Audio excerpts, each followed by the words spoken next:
for some money. Ooh, he got him. Got him. Still moving. Still moving. He's alive and well for now. Don't kill him. Don't kill him. Ooh, very juicy.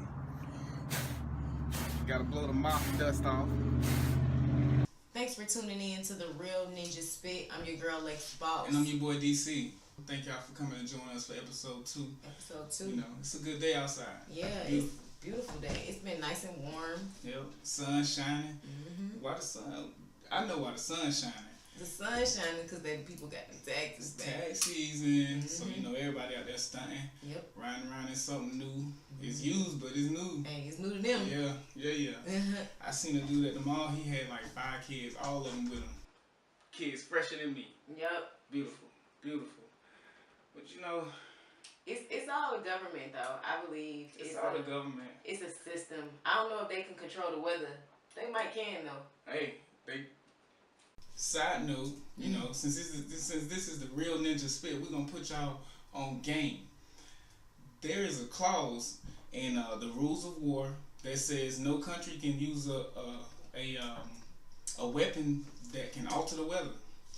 To put that in, there has to be a weapon that can alter the weather. Right. So with that being said, it's a beautiful day outside today. And them taxes is coming through. Yep. And you know, when the money come in, it ain't got a habit of going right back out. Yeah. Oh yeah. And you know who getting it? The government. Straight to the top. Yep. Straight to the top. Speaking of the government, we got our ninja of the day. Our ninja of the day. Who is that? Donald Trump. Donald Trump. Now, you know, we try to do everything we can do to, you know, support our president. You know. Don't get it twisted. You know, we are supporters of Donald Trump and the Republican Party, but you know, there are checks and there are balances, you know. So, you know, the first thing about the whole Trump presidency is that he is just running into blunder after blunder. The first 5 days was a catastrophe. Do you think that maybe Trump, like, thought he had it all together and now he's realizing he doesn't, or he thinks that still he's, like, headstrong about what he's doing? See, I couldn't put myself in the position of a POTUS. However, it does look like from the outside looking in, Trump thought he had it all together and still thinks he has it all together, which is very scary, considering the results of what he would, you know, what he's done. So, right, and that's scary itself because, you know, he has help, you know, but if he doesn't think that he needs them, then it's gonna be too late before he calls on them. That's what I feel, and you know, in the past, presidents have been involved in a lot of business. You know, a lot of presidents have been very wealthy. And something they've done is release their tax returns. It was never something that they were made to do or was mandated. They just did it, and it was a sign of, you know, goodwill and good faith. However, Donald Trump, he said he would release his tax reforms, and now he's saying that he will not release his tax returns. I believe Donald Trump said a lot of things that he will plan on doing that doesn't. Right. He said that he would separate his business from his presidency. He has now used his presidency to gain more business and more money. The CIA is sitting up in one of the Trump hotels. Trump Tower. Yep. So paying him to stay there to protect his family. Yep. There has actually been, as a result of his actions, bills, or whatever he's done, there has been no actual positive, measurable change yet.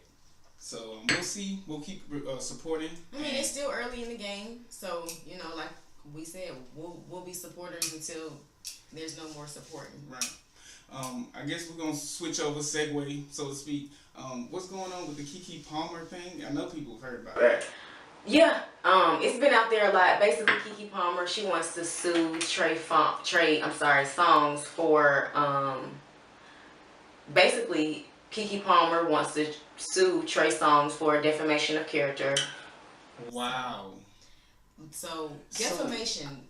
Exactly what is defamation? So, in layman's terms, defamation is when somebody defames you. It's kind of a funny word. I like it.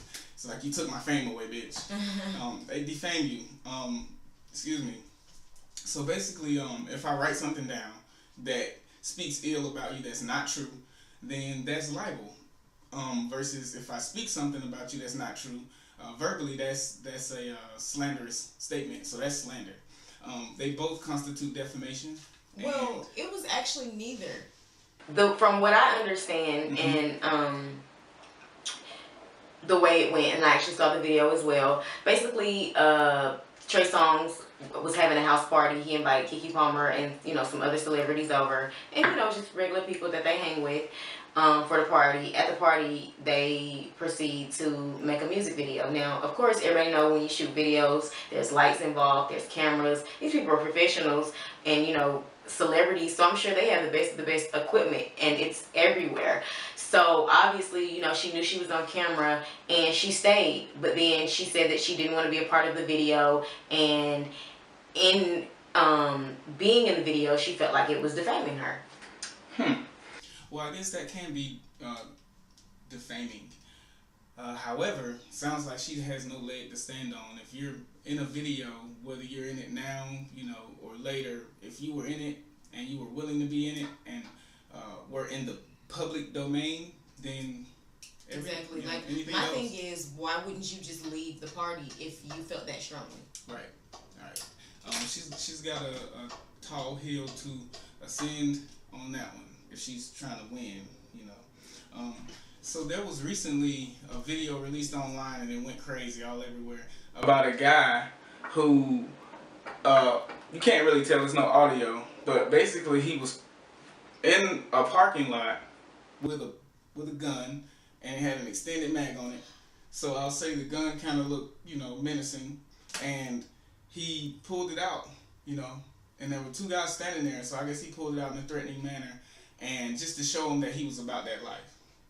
So later in the video, and correct me if I'm wrong, he puts it back and then he covers it up with his shirt. I saw that video. Okay, yeah. I know what you're talking about. And so the guy covers it up with his shirt, and then the other guy, the one who just got the gun pulled on him, pulls out a smaller gun and chases him down while shooting, jumping on him. While shooting him. Right. And I saw that video.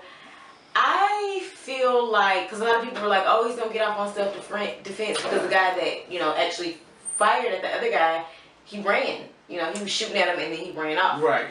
Well, I don't know.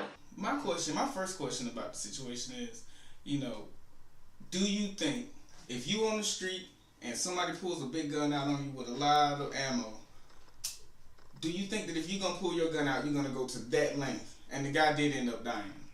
I mean, do you think it's necessary to go to the length to which that will make you have to chase this man as you're shooting him, making sure he's no longer a threat to retaliate? Yeah, I mean, of course. If it's, your life or another life, it ain't no, question. Either you gonna live or you gonna die. It's just an interesting video. You have to check it out. Maybe we'll drop a link, or include it in our video. But however, it's amazing to think that that actually might happen. Like you'll be put in that position. Right. You have to choose, and it ain't. You might carry a gun on the regular. Right. But, I mean, would you use it like that?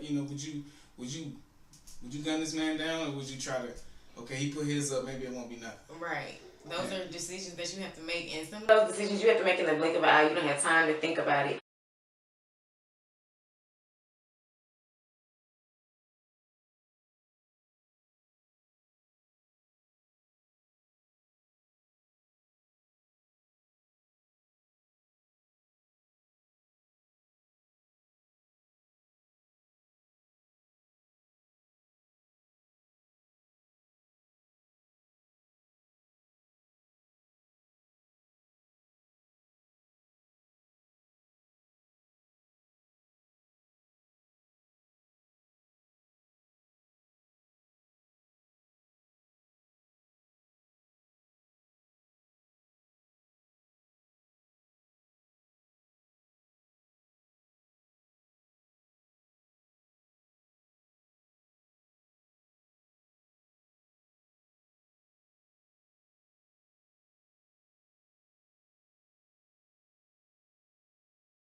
So basically, he just guns him down. He guns him down and he runs off. Of course, the police and the ambulance are gonna come.